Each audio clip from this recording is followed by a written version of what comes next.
7 years ago, a student came to me and asked me to invest in his company. He said, I'm working with 3 friends, and we're going to try to disrupt an industry by selling stuff online. And I said, okay, you guys spent the whole summer on this, right? No, we all took internships, just in case it doesn't work out. All right, but you're going to go in full-time once you graduate. Not exactly. We've all lined up backup jobs. 6 months go by. It's the day before the company launches, and there is still not a functioning website. You guys realize the entire company is a website. That's literally all it is.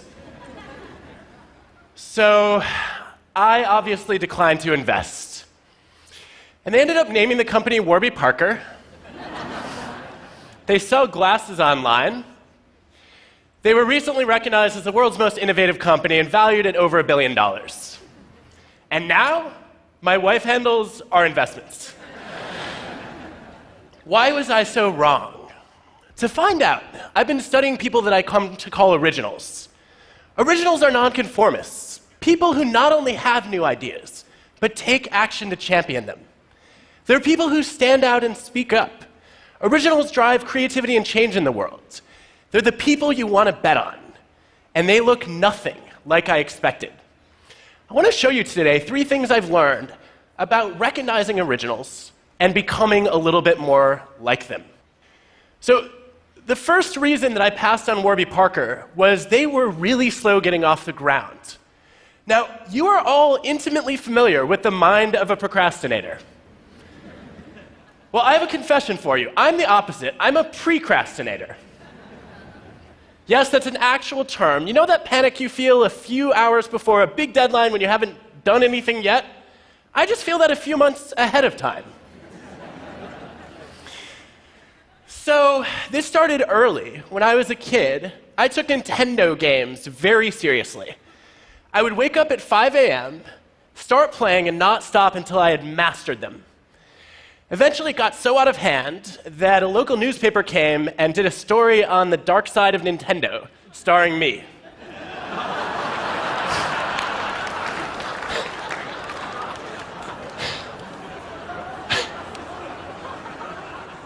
Since then, I've traded hair for teeth. But this served me well in college, because I finished my senior thesis 4 months before the deadline. And I was proud of that. Until a few years ago, I had a student named Jihei who came to me and said, I have my most creative ideas when I'm procrastinating. And I was like, that's cute. Where are the 4 papers you owe me? No, she was one of our most creative students, and as an organizational psychologist, this is the kind of idea that I test. So I challenged her to get some data. She goes into a bunch of companies. She has people to fill out surveys about how often they procrastinate. Then she gets their bosses to rate how creative and innovative they are. And sure enough, the precrastinators like me who rush in and do everything early are rated as less creative than people who procrastinate moderately. So I want to know what happens to the chronic procrastinators. She's like, I don't know, they didn't fill out my survey. No, here are our results. You actually do see that the people who wait till the last minute are so busy goofing off that they don't have any new ideas. And on the flip side, the people who race in are in such a frenzy of anxiety that they don't have original thoughts either. There's a sweet spot where originals seem to live. Why is this? Maybe original people just have bad work habits. Maybe procrastinating does not cause creativity. To find out, we designed some experiments. We asked people to generate new business ideas.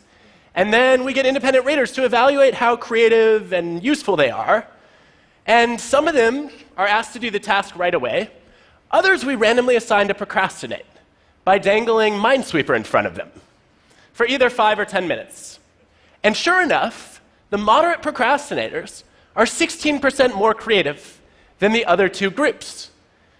Now, Minesweeper is awesome, but it's not the driver of the effect. Because if you play the game first, before you learn about the task, there's no creativity boost. It's only when you're told that you're going to be working on this problem, and then you start procrastinating, but the task is still active in the back of your mind, that you start to incubate. Procrastination gives you time to consider divergent ideas. to think in nonlinear ways, to make unexpected leaps. So just as we were finishing these experiments, I was starting to write a book about originals. And I thought, this is the perfect time to teach myself to procrastinate while writing a chapter on procrastination. So I meta-procrastinated. And like any self-respecting precrastinator, I woke up early the next morning and I made a to-do list with steps on how to procrastinate. And then I worked diligently toward my goal of not making progress toward my goal. I started writing the procrastination chapter, and one day I was halfway through, I literally put it away in mid-sentence for months. It was agony. But when I came back to it, I had all sorts of new ideas. As Aaron Sorkin put it, you call it procrastinating, I call it thinking. And along the way, I discovered that a lot of great originals in history were procrastinators. Take Leonardo da Vinci. He toiled on and off for 16 years on the Mona Lisa. He felt like a failure. He wrote as much in his journal. But some of the diversions he took in optics transformed the way that he modeled light and made him into a much better painter. What about Martin Luther King Jr.? The night before the biggest speech of his life, the March on Washington, he was up past 3 a.m. rewriting it. He's sitting in the audience waiting for his turn to go on stage, and he is still scribbling notes and crossing out lines. When he gets on stage, 11 minutes in, he leaves his prepared remarks to utter 4 words that changed the course of history. I have a dream. That was not in the script. By delaying the task of finalizing the speech until the very last minute, he left himself open to the widest range of possible ideas. And because the text wasn't set in stone, he had freedom to improvise. Procrastinating is a vice when it comes to productivity, but it can be a virtue for creativity. What you see with a lot of great originals is that they are quick to start, but they're slow to finish. And this is what I missed with Warby Parker. When they were dragging their heels for 6 months, I looked at them and said, you know, a lot of other companies are starting to sell glasses online. They missed the first mover advantage.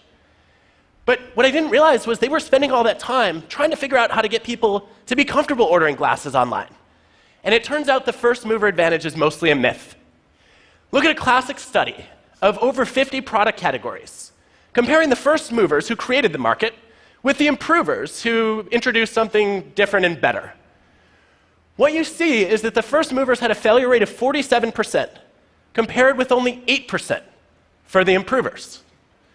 Look at Facebook, waiting to build a social network until after MySpace and Friendster. Look at Google, waiting for years after AltaVista and Yahoo. It's much easier to improve on somebody else's idea than it is to create something new from scratch.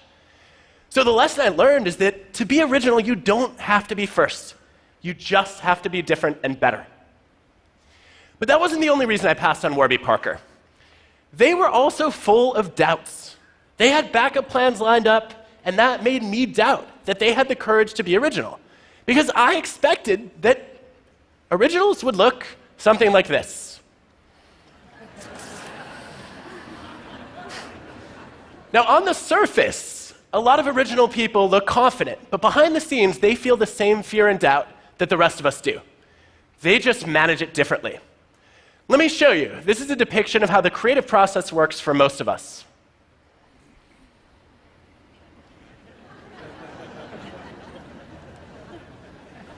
Now, in my research, I discovered there are 2 different kinds of doubt. There's self-doubt and idea doubt. Self-doubt is paralyzing. It leads you to freeze. But idea doubt is energizing. It motivates you to test, to experiment, to refine, just like MLK did. And so the key to being original is just a simple thing of avoiding the leap from step 3 to step 4. Instead of saying, I'm crap, you say, the first few drafts are always crap, and I'm just not there yet. So how do you get there? Well, there's a clue, it turns out, in the internet browser that you use. We can predict your job performance and your commitment just by knowing what web browser you use. Now, some of you are not going to like the results of this study. But there is good evidence that Firefox and Chrome users significantly outperform Internet Explorer and Safari users. Yes! They also stay in their jobs 15% longer, by the way. Why? It's not a technical advantage. The 4 browser groups, on average, have similar typing speed, and they also have similar levels of computer knowledge. It's about how you got the browser. Because if you use Internet Explorer or Safari, those came pre-installed on your computer, and you accepted the default option that was handed to you.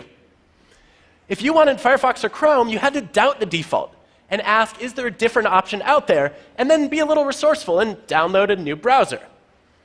So people hear about this study, and they're like, great, if I want to get better at my job, I just need to upgrade my browser? No, it's about being the kind of person who takes the initiative to doubt the default and look for a better option. And if you do that well, you will open yourself up to the opposite of déjà vu. There's a name for it. It's called vujade. Vujade is when you look at something you've seen many times before and all of a sudden see it with fresh eyes. It's a screenwriter who looks at a movie script that can't get the green light for more than half a century. In every past version, the main character has been an evil queen. But Jennifer Lee starts to question whether that makes sense. She rewrites the first act, reinvents the villain as a tortured hero, and Frozen becomes the most successful animated movie ever.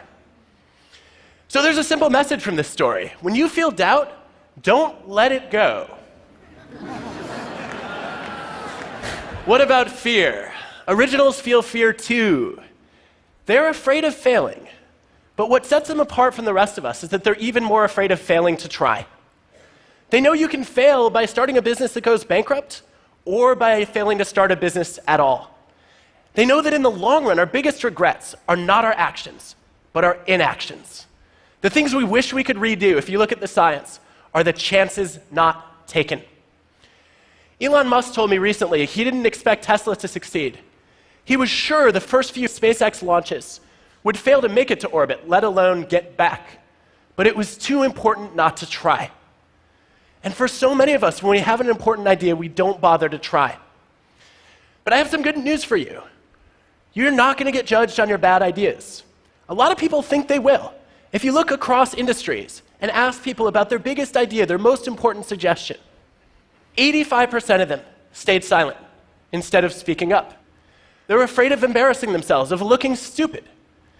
But guess what? Originals have lots and lots of bad ideas. Tons of them, in fact. Take the guy who invented this. Do you care that he came up with a talking doll so creepy that it scared not only kids but adults too?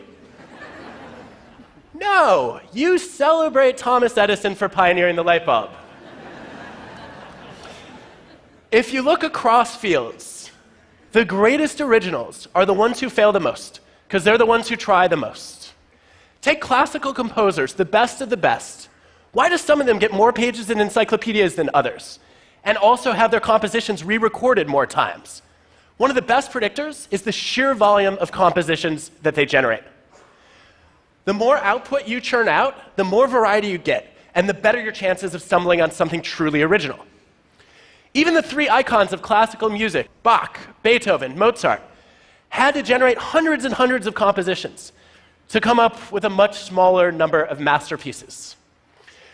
Now, you may be wondering, how did this guy become great without doing a whole lot?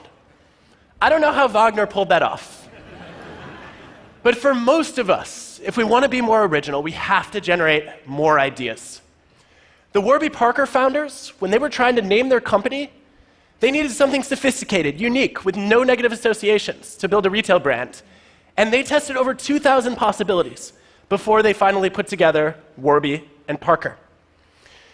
So if you put all this together, what you see is that originals are not that different from the rest of us. They feel fear and doubt. They procrastinate. They have bad ideas. And sometimes it's not in spite of those qualities, but because of them, that they succeed. So when you see those things, don't make the same mistake I did. Don't write them off. And when that's you, don't count yourself out either. Know that being quick to start but slow to finish can boost your creativity. That you can motivate yourself by doubting your ideas and embracing the fear of failing to try. And that you need a lot of bad ideas in order to get a few good ones. Look, being original is not easy, But I have no doubt about this. It's the best way to improve the world around us. Thank you.